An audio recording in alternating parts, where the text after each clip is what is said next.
The son of the 59-year-old man who was gruesomely killed last week in his presence at a community close to Isuta has spoken for the first time. He speaks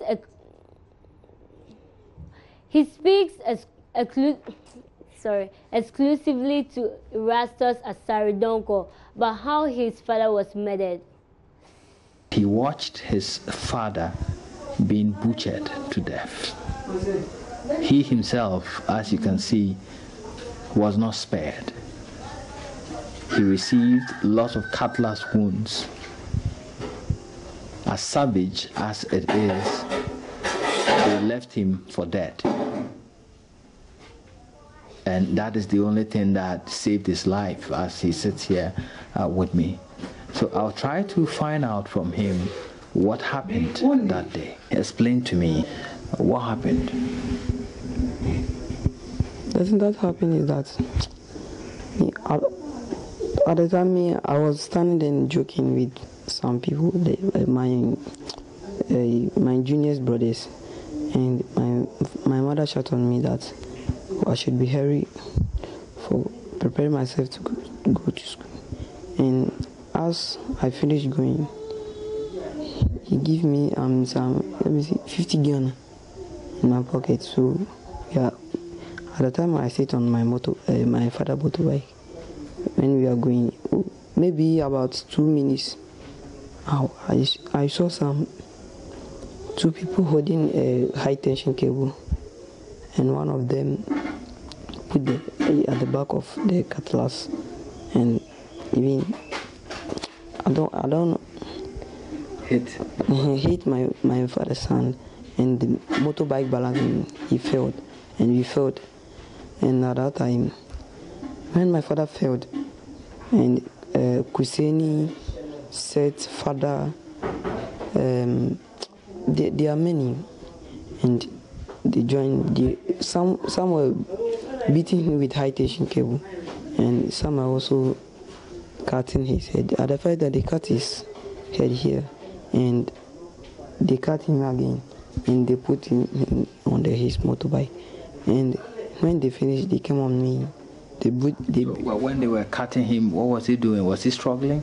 Yes, he was calling somebody come for help, but there is no one. And it is very sad. And when they came on me, they beat me. It's not easy. It's not easy. I'm suffering here. So whilst they were cutting him, what was happening to you? Were you watching? Yes, I'm watching, because I know that whatever will end, I will died. So I wonder that today I'm still alive. So what did they do to you before they started cutting your father? What did they do to you? I'm back on me, so I just even standing there, and they are cutting my father, beating him with the high tension cable. What was going through your head whilst watching your father being cut with cutlasses?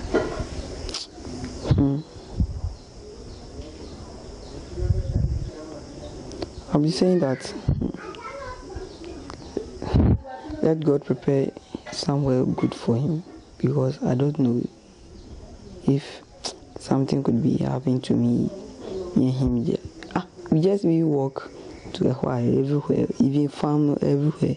If he's just going to bath, I just walk with him. So we are very close. And the man left behind a widow and 7 children.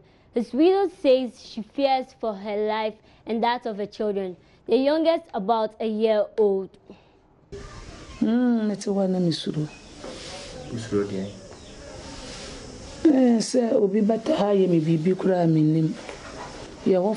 I'm planning to relocate from this place with my family. I'm scared the assailants might come and attack me again.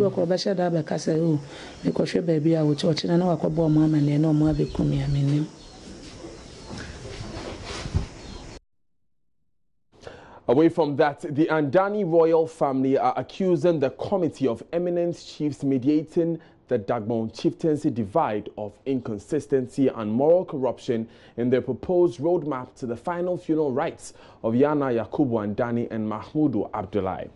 The group says on several occasions the committee has given different directives to which the late Yana Mahmudu Abdullahi funeral were to be performed at his private residence. They said the committee should be held responsible for any disturbance in Dagbon, for they are going to resist the new roadmap for the funerals.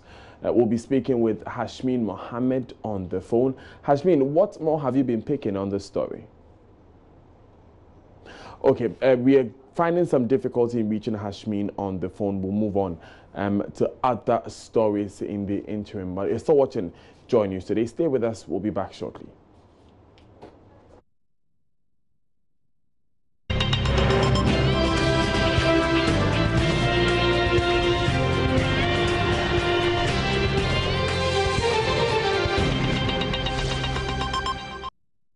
You're still live on Joy News today. Thanks for staying with us. I am Daniel Dazi, and today I'm here with Deborah Amper from All Saints Anglican Basic School at the record. And Deborah is joining us because today is International Children's Day. Deborah, I understand you want to be a journalist when you grow. Yes, please. Why? Well, journalism speaks a lot about things like when there are problems going on, mostly journalists are the ones who bring it out for others to know. They help share information. That's interesting. The main reason. Let's take the first story then. The Andani royal family are accusing the Committee of Eminent Chiefs mediating in the Dagbon Chieftaincy divide of inconsistency and moral corruption in their proposed roadmap to the final funerals of Yana Yakubu Andani and Mahmudu Abdullahi. Right, let's go on the phone lines now and speak with Hashmin Mohammed. He's our man in the northern region and he's been following the story. Now, Hashmin, in the first place, what are the specific concerns that the two families have with the Eminent Committee? Well, Mr. Basharu Dabali, who is the spokesperson for the Andani royal family, addressed the press conference this afternoon. And he pointed to the fact that the Committee of Eminent Chiefs in time past ruled that the late Yana Mahmudu Abdullahi funeral was to be performed at his private residence. And for them, they find it unfair that the committee is now making a U-turn, directing that the funeral of late Yana Mahmudu Abdullahi funeral should be performed at the Old Bewa Palace. Now, they are saying that Ghanaians should hold the committee responsible in the event of any chaos in Dagbon, and of course they are ready to resist any attempt to have the funeral performed at the Bewa Palace. Has the committee responded to this? Well, the committee has not responded to the press conference addressed by the family, but what I do know is that somewhere last week the committee came out with a proposal to the two families, in which they were to perform the funerals of late Yana Yakubu Andani and late Yana Mahmudu Abdullahi, all at the Bewa Palace. The Abudu royal family were to perform to start their funeral on the 4th of November, and then it will be followed by the Andani royal family. And that has necessitated the press conference this morning by the Andani royal family, kicking against the proposal brought forward by the committee. Have we heard from the Abudu royal family? Well, I am yet to contact the Abudu royal family to get their response to the concerns raised by the Andani royal family. We are just coming from the press conference that was held by the Andani royal family. Thanks, Hashmin Mohammed, for bringing us the latest on that issue. Now, the Central Regional Police Command is investigating the case of a shooting at the Mori Junction toll booth. The policeman who mans the Mori Junction toll booth allegedly fired a gunshot into a private car at the toll booth. The driver of a car is alleged to have refused to pay the toll at the booth. At least one occupant of the car sustained injuries as a result of the action of the police and was rushed to the Cape Coast Teaching Hospital. The police service says the suspect, i.e. the policeman, is being taken through a police inquiry procedure to ascertain what actually took place. Richard Kojonyako is on the line. Richard, please tell us more about this. Hi, Richard, are you there? Yes, I'm here. Great. What more do we know about the police's presser? Well, the press conference hasn't been organized yet. This one, there have been a series of meetings at the police headquarters, but they said that the presser will come on this afternoon. What I've gleaned from my sources within the police indicates that the policeman in question did not, even though he shot, the bullet did not hit any of the passenger. It was the glasses of the vehicle that broke and then eventually cut the woman who was inside the car. What the onlookers or the eyewitnesses at the scene also tell us is that the man was driving and then was making a phone call when he got there. So he forgot to pay the toll. And so the policeman shouted that why is he refusing to stop and then pay the toll? So the man stopped and then the policeman shot at the car. But unfortunately, the glass of the vehicle broke and then cut the woman who was rushed to the Central Regional Hospital.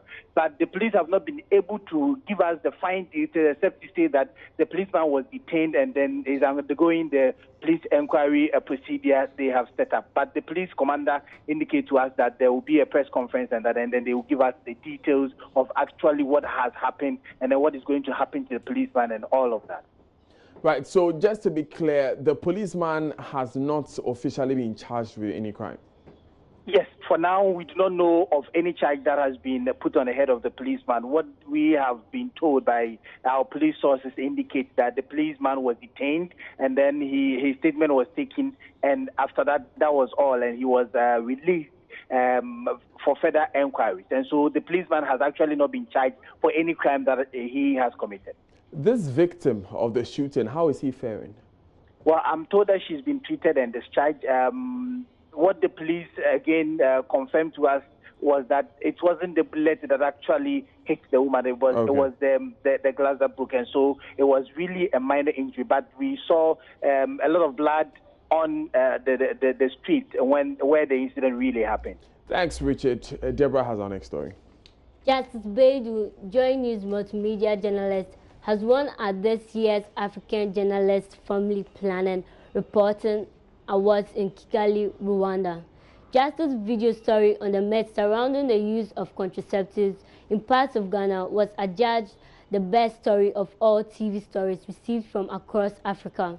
The award ceremony was held in front of more than 3,000 global policymakers and researchers, young people and family planning advocates from around the world together at the 5th International Conference on Family Planning in Kigali.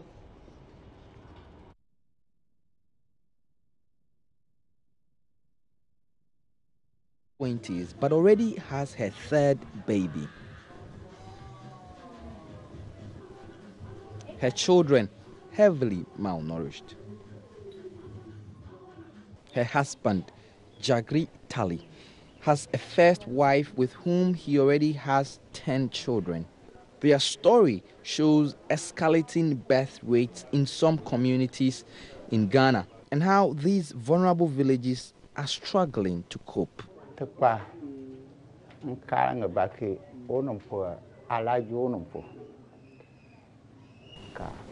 In our culture, when a woman delivers, you have to have sex with her within 3 months, he says. And it's a taboo to allow a woman to take up family planning.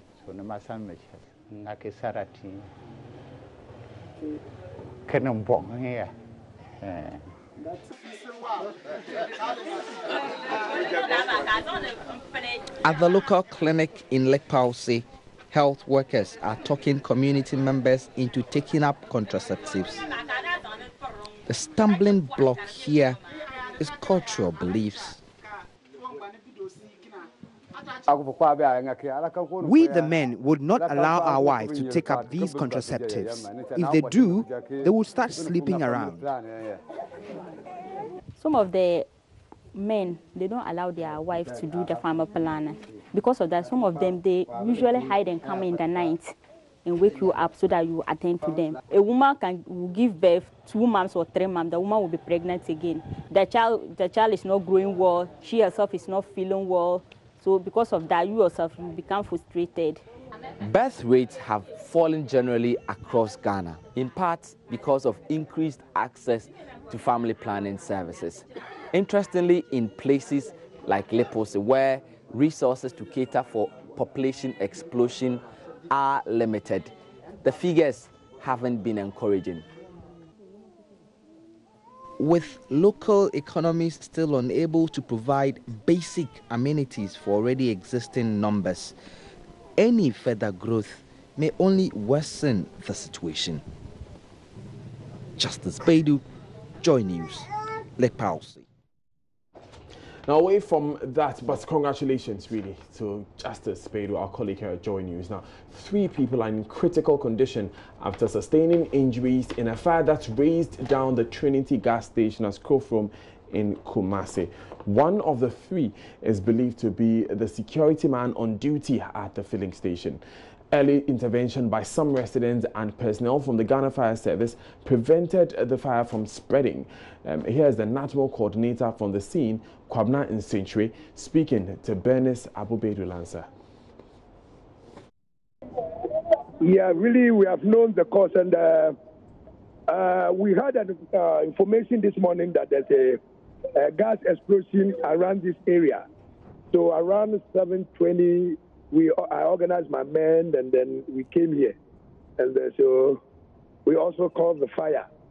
And we all met here to make sure we put the fire off, and then we drive the people out from this place so that they can actually, contain the fire. You know, according to some of the guys who are around here, yesterday people came to buy, gas from this prime station, and they were told there's a fault with the gas, so they should come today. Okay. So they tried to fix the fault this early morning. You mean the fault with the pumping or dispensing machine? No, the fault was with the pumping machine. Okay. So they were fixing, while they were fixing the pumping machine, and there's a big pipe connected to the main tank. You know, this is not an underground tank. Okay. They have just built it's on top of a slab. So it's visible, anybody can see it. And there's a pipe connected to it through the pumping machine. So the pipe that connects the tank get off the hook, and it fell down. So the gas came out all of a sudden. Okay. Then resulted into a flame of fire. Yeah, actually, that is the fact.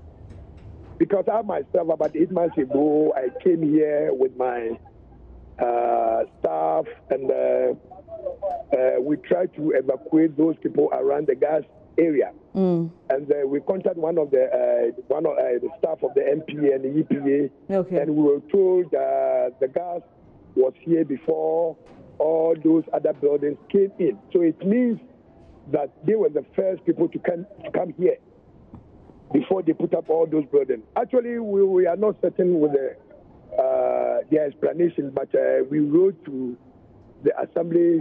They have the bylaw for them to ascertain whether what they were telling us is the truth, which one of them came first. Okay. So, yeah, so we haven't gotten any explanation yet.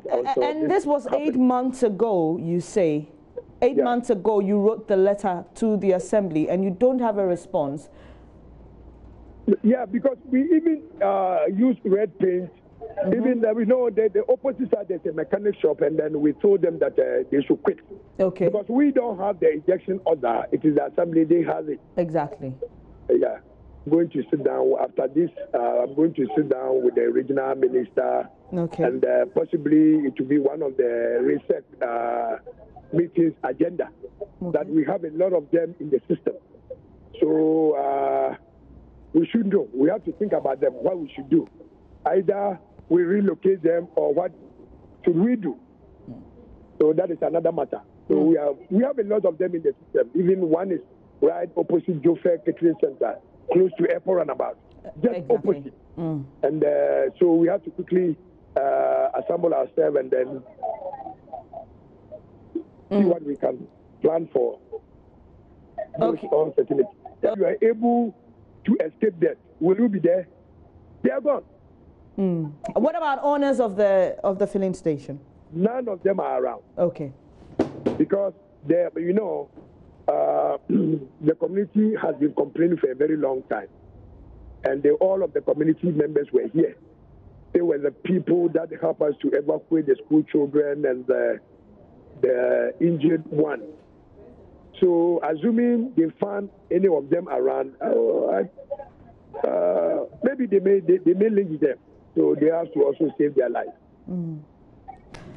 Kwabena Century is the NADMO coordinator in that area. He's watching Joy News today. With me, Daniel Daze, and our special guest is Deborah Ampa. Deborah, that's a terrible story, isn't it? Well, the fire consumed places, and thank God much lives weren't lost. Just 3 people were injured, and I hope those injured will soon recover fast. Yeah, I hope so too. I hope so too. So we'll take these important messages, and when we come back, there's more news. Stay with us.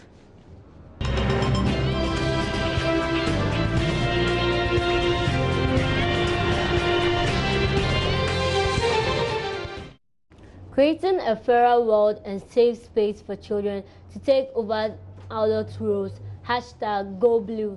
That's the focus of this year's Universal Children's Day. One such space requiring a lot of safety for children is the internet. Here is Andrea Smith sharing some knowledge and experience on the internet.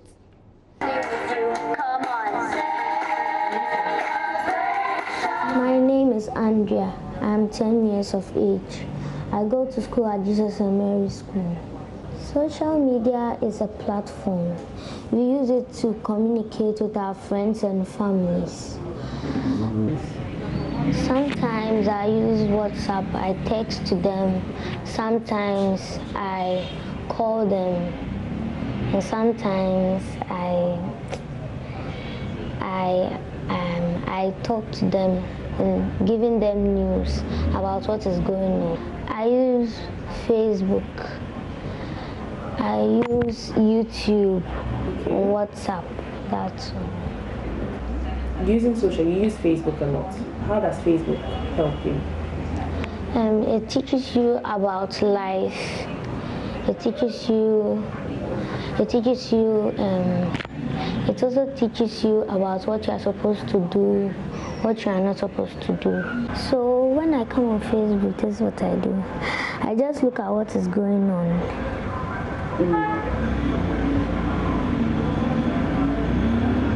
When I go on YouTube, I watch videos about things. Sometimes my little siblings, they'll go to YouTube, they'll be watching videos of games. So I've been watching some. So go on to YouTube, show us how you use YouTube.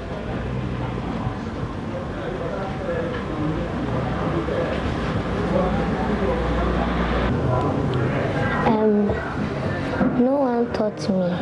I've been seeing my parents using it every day.